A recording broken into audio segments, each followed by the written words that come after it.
There is a popular quote in the Bible where Jesus says, "It is harder for a rich man to get into the kingdom of heaven than for a camel to move through the eye of a needle." And for those of you who don't know what the eye of a needle looks like, it's like a millimeter big. And the point is, it's impossible for a camel to move through the eye of the needle, right? And a lot of people allude to that verse saying Jesus is basically saying it's very difficult for a rich man to get into the kingdom of heaven. In my interpretation, it's not exactly what he was saying. I don't think he has anything against wealth or material goods or people being rich. If you're in a rich position, if you're in a wealthy position, you have the ability to improve the world and help the world become a better place. I don't think that's what he was arguing. I think what he was arguing was that a lot of people lose themselves in the physical, in the material. They sacrifice their spiritual growth in order to pursue the short-term gains, right?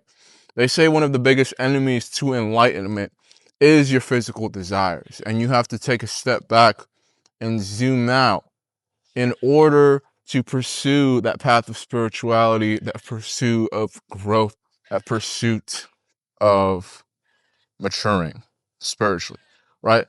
Another thing is to know thyself. You must know who you are before you achieve the wealth, before you achieve the money. There's a lot of guys out there where they weren't prepared to make a lot of money. And what happens in a situation like that, when a guy isn't prepared to get his hands on a lot of money, and he suddenly does, when he's not ready, when he doesn't know himself, he tends to use it on a lot of things that could destroy him. He's not used to having that much money. He's not used to experimenting with things. He doesn't really have the experience to go along with it, right? That's something to keep in mind. You know, Jesus or the universe does not have anything against money, wealth, or material goods.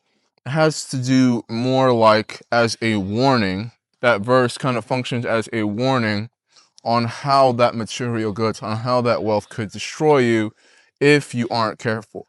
As a warning, as you should know yourself, really know yourself before you achieve a high level of success, before you're able to get your hands on resources that could empower your mindset more, to clean your mindset before you have the ability to gain resources to put your thoughts into action.